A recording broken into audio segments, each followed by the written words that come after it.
very quickly, something's come up. It came in from a listener in England, or watcher, a viewer. Sorry, Ken, a viewer in England. I thought it was going to be Fiona. It wasn't Fiona, not Fiona. He's only interested in the quality of our hair. This is something I didn't know today, Isolde. You can tell me if it does. I didn't see it today when I saw the highlights of the match. This was at the England-Ukraine match. This is before the match. A lovely touching gesture.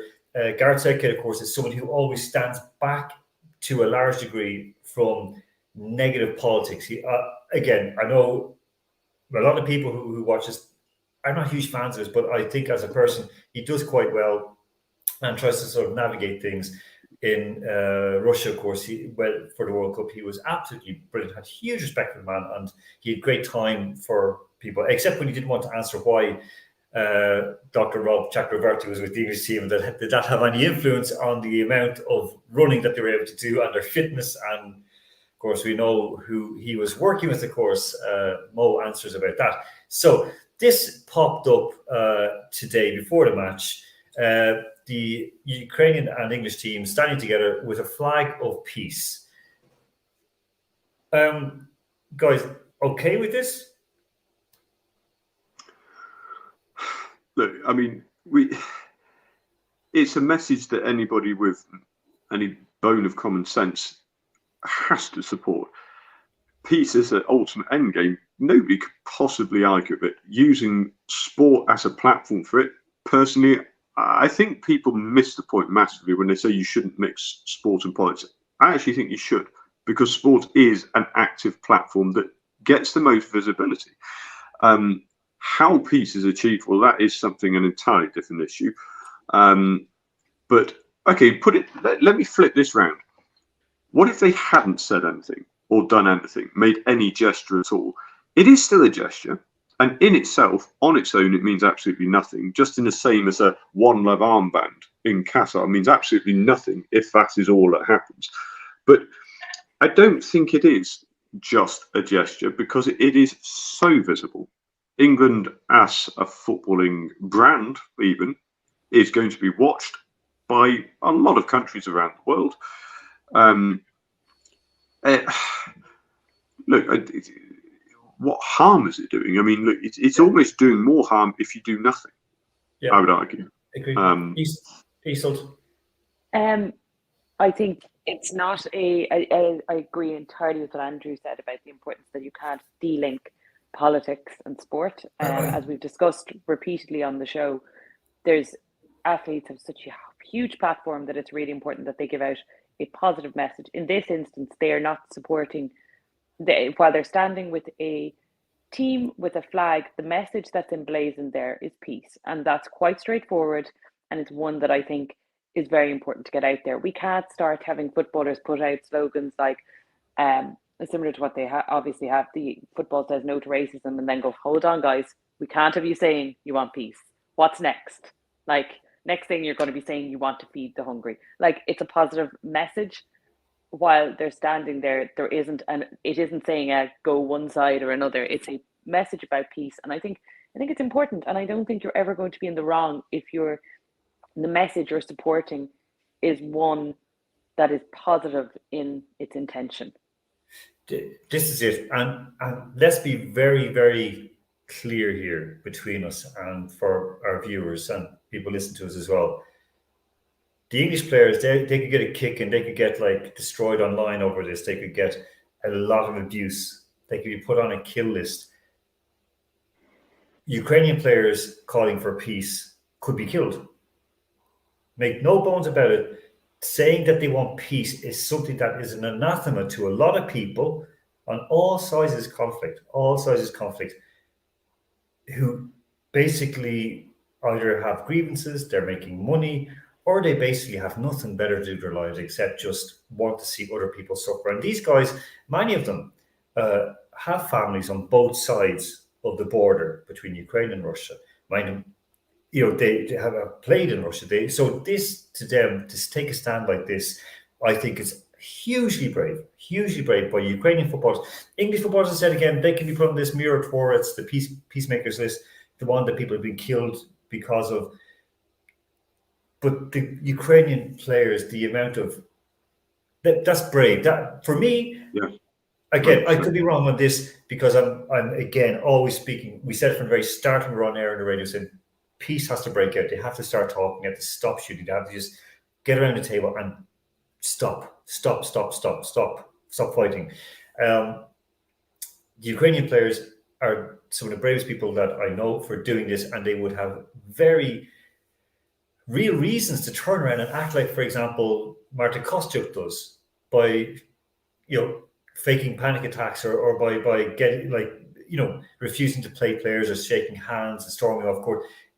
That's not what sport is. Sport is where people actually come together, like these men, every single one of them. As an Irish person, I'm proud to see so many Irish on the English team doing that, from Harry Maguire, or Harry Kane to Harry's, and then Grealish, Rice. It makes me proud to see that. There's so many guys who basically don't have to do that, but they did it. Unfortunately, then in the crowd, which I have to say, the cameras, as far as I remember, didn't pick up a lot of this, but English newspapers did, and this is going to be blasting. You'll see it all tomorrow, of course. Going around the internet. So this, again, nice. We stand with Ukraine. Lovely. I'm sure that there's good meaning behind it. And to be honest, again, it's the right thing to do, to say, yeah, we're standing with Ukraine. It's the British flag. They are. Doesn't matter. It's just kind of like just a show of solidarity. And again, yes, there is that kind of very uncomfortable kind of like war feature that people would see around it. But no, I do think that this is just simply a very, very good thing. However, what comes next is worrying. And this is where the guys who are on the field, who actually are putting their lives, literal lives, on the line, this is what just absolutely messed up everything for it. It's like, no time to wait. We need F-16s. I mean, it got worse. And it's like, again, Rishi, we need F-16s. These are being put up around because the English FA had given tickets out to people to come in, like refugees, and not just refugees, people who are living long term in the UK from Ukraine and from Baltic states, including Lithuania and Latvia. Putting that aside, that kind of jingoism, I think, Isel, again, going back onto the players, is that what sports should be? Because we've seen, for example, Usyk, he's been very forthright about his beliefs and feelings. But you think that, if boxers like him at his levels, global superstars, the toughest man in the world, if he turns around and says, look, we need to get around the table and talking, would that make a change, Eastwood? No, because of the people involved, and I don't necessarily think it's, and let's call a spade a spade. My views are very much, unfortunately, they are the majority of Westerners' views. We all look and we know who is never going to go to a table with any of these people, and no matter what way it's glossed up or whatever way you feel that Western media might be biased one way or another, the problem has been there for a long time, and it's been a consistent theme with various leaders he has interacted with. And I think the difficulty is that when you have someone who is in charge in any country that is so egotistical and so at that level, it doesn't matter who's coming out and saying, oh, let's sit down around a table. If someone has no intention of sitting down around a table, you can have absolutely everyone around you telling you should sit down. They're not going to care. I suppose during the TV production today, I didn't see them highlight those signs in the crowds. Again, there's a huge difference between fans bringing in signs and what a player's message is. I often find it offensive personally when certain flags are flown at, like, even GA matches in Ireland. People choose a side in particular conflicts and fly flags. And I'm like, well, can you imagine if you're someone who's just at that match because you've lived in Ireland the entire time and you see a flag of another country that you may find offensive? Like, there's a difference between flying flags and having messages that are very specific like those in the crowd. And I'm glad they weren't picked up. But unfortunately, we're just getting to a stage where I think Europe and the world as a whole are sick of the fact that a country is having to put out these statements calling for peace, that high-level athletes from not just from Ukraine, but from countries across the world are emblazoned with logos calling for peace. And it doesn't make a difference who's calling, whether it's politicians, athletes. Like, I think we've got to a stage now where it's just, there's a huge amount of frustration that it wouldn't make a difference when the top people in one country, or when the top person in one country is who he is. What difference does anyone calling for peace make? I was going to ask you which person, because it seems also in Ukraine they have a fellow who's very much. Oh, I think let me be clear. My view would be Putin. Yeah. You don't ever ask the schoolyard bully, do you think the bully might like to have a sit down and we'll have a bit of it? Like, you know, you have to look at who is the person in the position of power, the position of like greater power in the situation. And I think even today, we, like, I suppose maybe it's feeling very, in Ireland the last few weeks we've had such a swing of right wing anti-immigration protests and things like that. We've had planning permission turned down for various units where there are a huge amount of Ukrainians who have been living in Ireland pre the conflict and who are now here. And I think it's just very difficult to see so many displaced people, see so many people wanting to go home, see so many people talking about peace, and it falls on deaf ears. I think it's very, very disheartening. And today's news, the main item on Irish news tonight was the movement into Belarus, like, of weapons. It's like, we don't normally like other people's news in Ireland. We like our own. We like to keep it regional. What happened down the road? If two cars got involved in a crash, you're going to hear about it as our main item of news. So it's unusual for us to be so focused on somewhere else. And I think maybe that's also reflective of the demographic changing here as well. Yeah, it is. That's my party political speech for the evening. I'm so sorry. No, it's okay. Because it also, I mean, look, let's put it this way. When the US were putting nuclear missiles into German and Italian bases and into Turkey, you know, Russian and Belarusian and Ukrainian media were kind of going, wait, hold on, why is America putting missiles in here? So it's not, it is, everyone is regional, but also it's kind of like, there's a mania as well. There's a mania. I think we see everything is regional, but then we also see, like, maybe it's a heightened sense that and I'm going down another political route, where the Iraq invasion is 20 years ago now. So, like, it just, we see the long-term effects. We see the long-term effects from conflicts that are literally a century old, and we still don't learn anything. And it's just seeing people being displaced in a world that we talk about being a global community where you can get to one end of the world to the other in 24 hours. It's just frightening. I said, like, just, it's good to be with the Iraq, because of course Russia drew 1-1 with Iraq today in St. Petersburg, having played with Iran last week. There is a bit playing all the best guys. You guys. It wasn't an easy game either, I'll tell you that much. I have to say, Iraq are no mugs.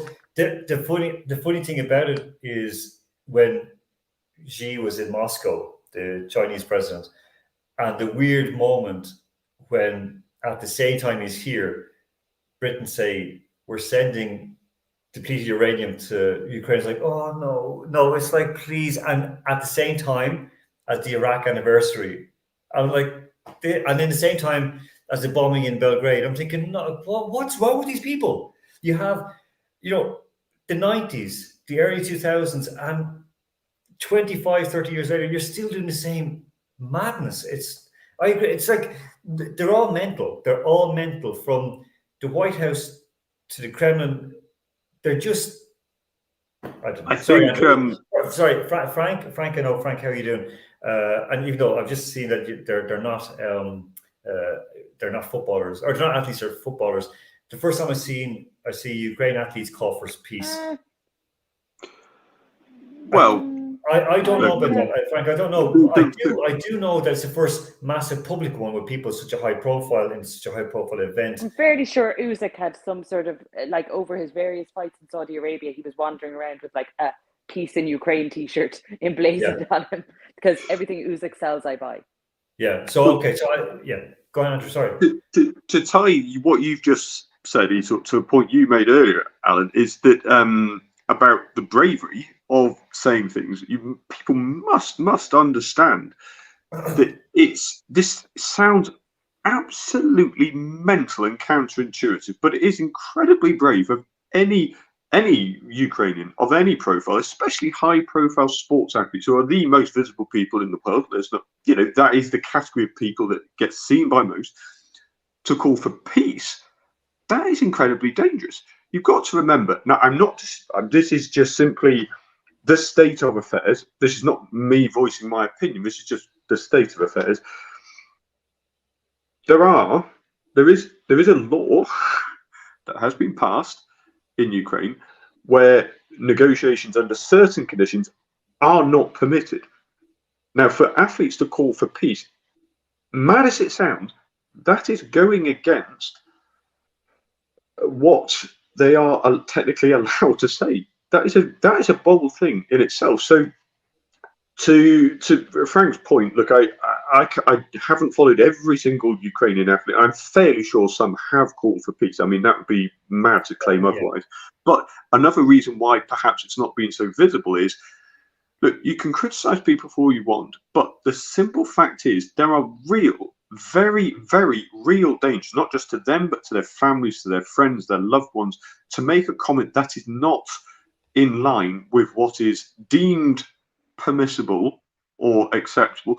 Even you mentioned the Russian football team played Iraq today, they played Iran a few days ago. They were playing in Tehran. Sardar Azmoun is one of the few very high profile, I believe he's either the highest all-time goal scorer for them, one of them. He pulled out of the squad citing personal reasons. We all know full well that he has actually voiced against the treatment of women in his country at the moment. He didn't return to his home country for very obvious reasons. It's incredibly dangerous. So I think nobody disputes that the entire world would like peace. How we get to peace, like I mentioned earlier, well, there are very, very different opinions on that. And I'm not criticizing people. That's not my place to do so for that. But the end game, peace, is what everybody wants. How you're allowed to voice it is very, very different. And the worst thing is, if you say, like, whatever you say, like well, it's an Irish thing, my guy always said, whatever you say nothing. And I know people who stayed silent, purposely silent, publicly, but privately have been, working away trying to get things done, like Anatoly Timoshuk, who had his property confiscated. One of the reasons why, as he says straight away to me, is that he wanted to keep quiet because his wife and kids, or his ex-wife and kids now, are living in Germany. And he feared for their safety. He said, because the crazies are running around Germany and they're uncontrolled and don't know what they're going to do. And so there is that kind of fear as well. So again, coming back onto it, at any conflict, we've seen it ourselves when there was, for example, when there was a combined Irish team being made up to play, guys from north and south of the border. The guys who organised from north of the border who were involved were stigmatized. So, I'm talking about Derek Dugan. So basically, as one of them. So there is that kind of a danger to it. But again, I think regardless of the fools in the crowd who are like looking for more war, if everyone starts shouting, we want peace, and one, if maybe it wouldn't work. Maybe I'm just being very Pollyanna and very idealistic, but if people really cared about it, if they really, really cared about it, it's like if Russia really wanted to have, defeat Ukraine, they just stop passing gas to Ukraine, stop selling them gas. Like one of those stupid things. But also, athletes could say, but you know what? We're going to sit down the pitch for 90 minutes and not play until everyone starts to talk. Would that change? I don't know, but I'll tell you something. If every single team in the English Premier League next Saturday said, we're not going to play until you start to talk, enough is enough. And the same Russian players do it, the same Ukrainian players do it. If they all down tools at once, like a mass strike, okay, we see it doesn't work in Paris or in France, where they basically say you're going to have to work till 64, doesn't make a difference. But at the same time, maybe something like that sports can do it. And I have that belief in sport that it can change. Maybe I'm wrong. Okay, last quick, because I know Isel, the dogs are waiting to walk. Andrew, you have to go to bed. Andrew, very, very quickly, what you want to say, and then I'm going to Isel the last word, and then we'll go away. Well, no, I think could it happen or would it happen are two different things. Would we like it? Would we like sport to have that effect? I would love it more than anything, and I think it's a step in the right direction to see the picture you mentioned today. But I don't think we should kid ourselves. It isn't going to go much further than that, and I'm not blaming anybody in particular for that, because there are so many stakeholders on all levels that will not allow a strike of that level. it would take something even more than that, in my belief, to truly change an entire mentality of on all sides. Because what is happening right now on the ground is just, well, I mean, you don't need an opinion. It is right there in front of you. It's horrific on every level. And I think there's a lot of blame on all sides. But it goes beyond that. People, you're not really supposed to say, well, look, it affects people beyond what's happening on the ground. What's happening on the ground is by far and away, obviously, the worst part. But there are long-term effects that people are going to gloss over on a social level, on a world community level, if you want to be quite that cliched about it. And actions like the pictures we saw saying peace, that's something that will just help a little bit, 1%. I hope people will remember that and bear it in mind. Will it change what's actually happening? No, but it's a step in the right direction. As someone joked, actually, Ukrainian person I know joked that they were talking about passing same-sex marriage or a level of rights that don't exist in Ukraine right now. They're talking about passing such a law in the Rad, the Parliament of Ukraine. And as he joked, he said, if you want the guys who are fighting on the front to lay down their weapons, that's the best law to pass, because they would not be happy in any way, shape or form.